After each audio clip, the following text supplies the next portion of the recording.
They were not set up as deliberate programs. I guess they were created and come about in, I guess rebuilding Varley's. Certainly one that I hold very dear to heart at the moment was introducing a policy of we're going to be open and honest.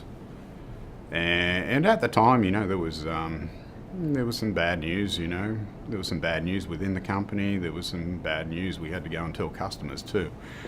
And it was saying, all right, well, we got to get that out there. How can we fix it if we don't know about it? How can the customers work with us if they don't know about it? So there was a really strong push to overcome that fear of telling bad news. And that's something that I still hold very strongly today. It was a difficult time to encourage that. We had, I guess, come out of an era where people were being punished if it was perceived that it was their problem or they'd made the mistake or that, they were the ones being punished for it. So your natural reaction then is, well, I'll keep this quiet so, I keep my job or I don't get in trouble. So you've got to overcome that thinking and get them believing that, okay, well, why is this different? Is he just trying to, get me to come out so he can get rid of me quicker? The mechanism I found to do that was actually to find a way where I went, well, if you don't follow this policy, then you'll be punished.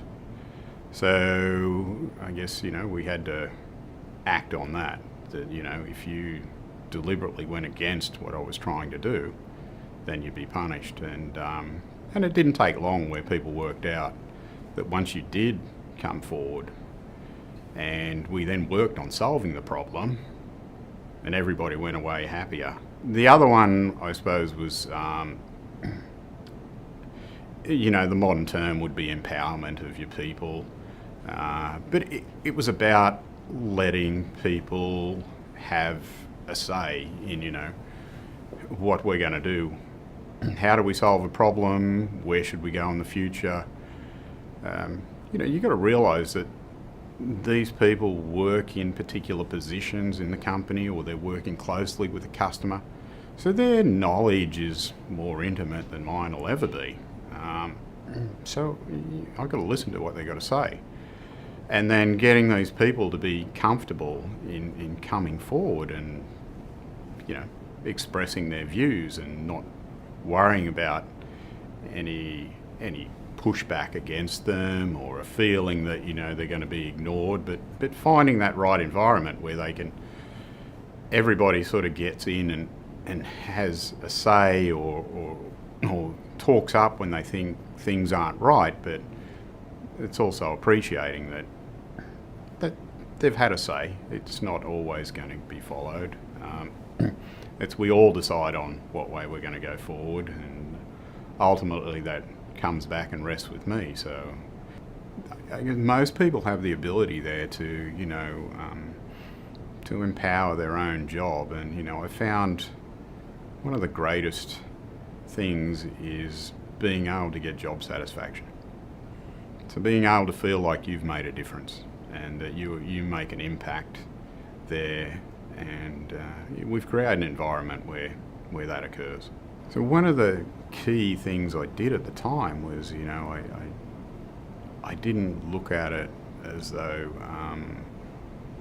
yes, we're just going to be successful and we're going to achieve, an X value in the company within so many years. I really turned it around in a different way by focusing on what was our skills we had and how can we apply those skills out there. And that surprisingly led us into new markets and markets we didn't know much about. So we ended up in a bit of a flip around from what most people do, where they're more intimate with the market and understand the market.